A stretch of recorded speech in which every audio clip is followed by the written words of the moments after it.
Chapter 5. One end of the great barn was piled high with new hay, and over the pile hung the 4-taloned Jackson fork suspended from its pulley. The hay came down like a mountain slope to the other end of the barn, and there was a level place as yet unfilled with the new crop. At the sides, the feeding racks were visible, and between the slats, the heads of horses could be seen. It was Sunday afternoon. The resting horses nibbled the remaining wisps of hay, and they stamped their feet, and they bit the wood of the mangers and rattled the halter chains. The afternoon sun sliced in through the cracks of the barn walls and lay in bright lines on the hay. There was the buzz of flies in the air, the lazy afternoon humming.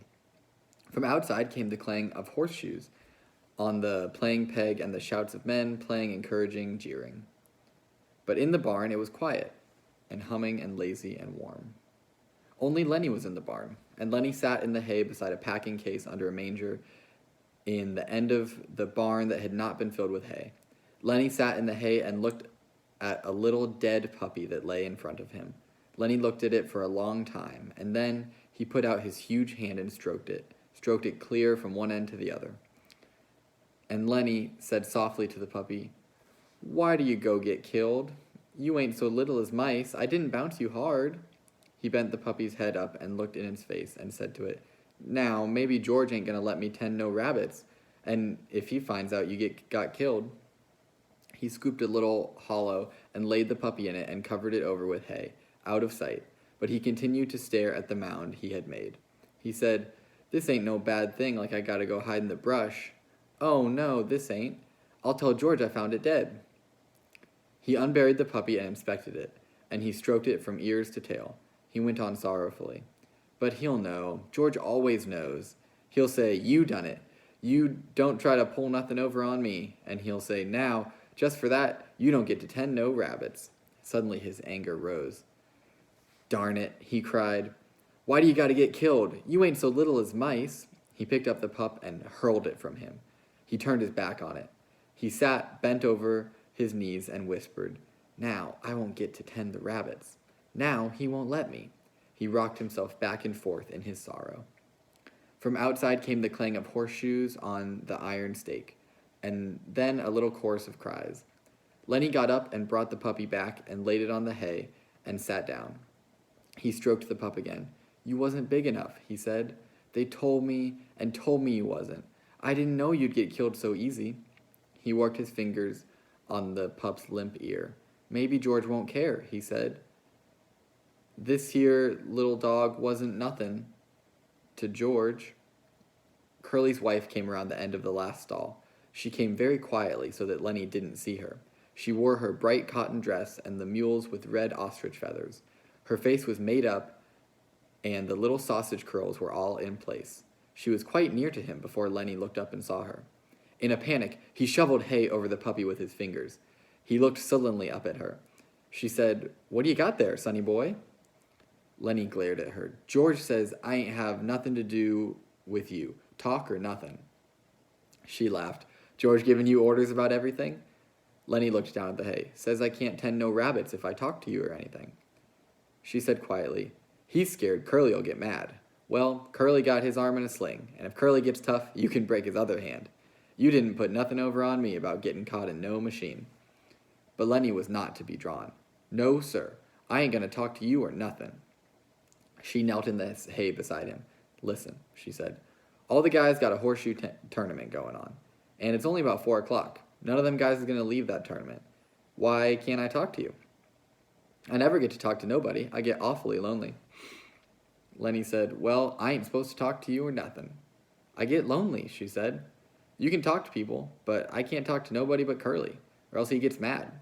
How would you like not to talk to anybody?" Lenny said, "Well, I ain't supposed to. George is scared I'll get in trouble." She changed the subject. "What you got covered up there?" Then all of Lenny's woe came back to him.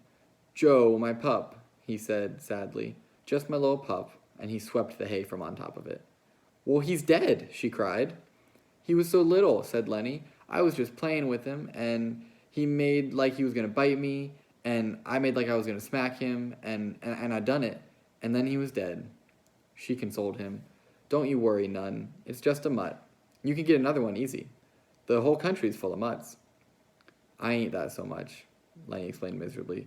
George ain't gonna let me tend no rabbits now. Why don't he? Well, he said if I done any more bad things, he ain't gonna let me tend the rabbits. She moved closer to him and she spoke soothingly. Don't you worry about talking to me. Listen, the guys yell out there. They got $4 bet in that tournament. None of them are gonna leave until it's over. If George sees me talking to you, he'll give me hell, Lenny said, cautiously. He told me so. Her face grew angry. What's the matter with me? She cried. Ain't I got a right to talk to nobody? What do they think I am, anyways? You're a nice guy. I don't know why I can't talk to you. I ain't doing no harm to you. Well, George says you'll get us in a mess. Aw, nuts, she said. What kind of harm am I to you? Seems like they ain't none of them that cares how I gotta live. I tell you, I ain't used to living like this. I could have made something of myself, she said darkly. Maybe I will yet. And then her words tumbled out in a passion of communication, as though she hurried before her listener could be taken away. I lived in this Solanus, she said. Came there when I was a kid. Well, a show came through, and I met one of the actors. He said I could be with the show. But my lady, she wouldn't let me. She says because I was only 15. But the guy said I could have. And if I went, I wouldn't be living like this, you bet. Lenny stroked the pup back and forth. We're going to have a little place and rabbits, he explained. She went on with her story quickly, before she should be interrupted. Another time, I met a guy, he was in pictures, went out to the Riverside Dance Palace with him, and he said he was going to put me in the movies, said I was a natural. As soon as he got back to Hollywood, he was going to write to me about it. She looked closely at Lenny to see whether she was impressing him. I never got that letter, she said. I always thought my lady stole it. Well, I wasn't going to stay no place where I couldn't get nowhere or make something of myself, and where they stole your letters. I asked her if she stole it too, and she said no. So I married Curly. Met him out on the Riverside Dance Palace the same night. She demanded, Are you listening? Me? Sure. Well, I ain't told this to nobody before. Maybe I ought to. But I don't like Curly. He ain't a nice fella. And because she had confided in him, she moved closer to Lenny and sat beside him. Could have been in the movies and had nice clothes all the time, nice clothes like they wear. And I could have sat in the big hotels and had pictures taken of me. And when they had them previews, I could have went to them and spoke on the radio, and it wouldn't have cost me a cent because I was in the picture. And all of them nice clothes like they wear because this guy says I was a natural. She looked up at Lenny, and she made a small, grand gesture with her arm and head to show that she could act. The fingers trailed after her leading wrist, and her little finger stuck out grandly from the rest. Lenny sighed deeply. From outside came the clang of a horseshoe on metal, and then the chorus of cheers. Somebody made a ringer, said Curly's wife. Now the light was lifting as the sun went down, and the sun streaks climbed up the wall and fell over the feeding racks and over the heads of the horses. Lenny said, maybe if I took this pup out and threw him away, George would never know, and then I could tend the rabbits without any trouble. Curly's wife said angrily, Don't you think nothing but rabbits? We're going to have a little place, Lenny explained patiently. We're going to have a house and a garden and a place for alfalfa, and that alfalfa is for the rabbits. And I take a sack and I get it full of alfalfa, and then I take it to the rabbits. She asked, What makes you so nuts about rabbits? Lenny had to think carefully before he could come to a conclusion. He moved cautiously close to her, until he was right up against her.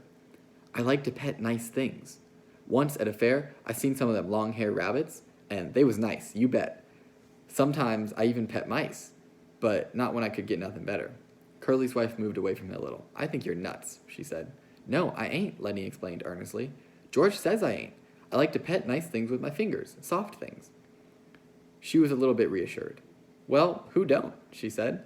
Everybody likes that. I like to feel silk and velvet. Do you like to feel velvet? Lenny chuckled with pleasure. You bet, he cried happily. And I had some, too. A lady gave me some, and that lady was my own Aunt Clara. She gave it right to me, about as big as a piece. And I wished I had that velvet now. A frown came over his face. I lost it, he said. I ain't seen it for a long time. Curly's wife laughed at him. You're nuts, she said. But you're a kind of nice fella, just like a big baby. But a person can kind of see what you mean. When I'm doing my hair sometimes, I just sit and stroke it because it's soft. To show how she did it, she ran her fingers over the top of her head. Some people got kind of coarse hair, she said complacently. Take Curly. His hair's just like wire, but mine is soft and fine. Of course, I brush it a lot. That makes it fine. Here, feel right here. She took Lenny's hand and put it on her head. Feel right around here. Feel how soft it is. Lenny's big fingers fell to stroking her hair. Don't you mess it up, she said. Lenny said, oh, that's nice, and he stroked harder. Oh, that's nice. Look out now, you'll mess it up. And then she cried angrily, you stop now, you'll mess it up. She jerked her head sideways, and Lenny's fingers closed on her hair and hung on. Let go, she cried. You let go. Lenny was in a panic. His face was contorted. She screamed, and Lenny, with the other hand, closed it over her mouth and nose. Please don't, he begged. Oh, please don't do that. George will be mad. She struggled violently under his hands.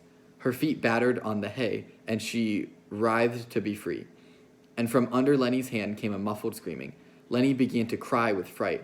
Oh, please don't do none of that, he begged. George is going to say I did a bad thing. He ain't going to let me tend no rabbits. He moved his hand a little, and her hoarse cry came out. Then Lenny grew angry. Now don't, he said. I don't want to yell. You're going to get me in trouble, just like George said you will. Now, don't you do that. And she continued to struggle, and her eyes were wild with terror. He shook her then, and he was angry with her.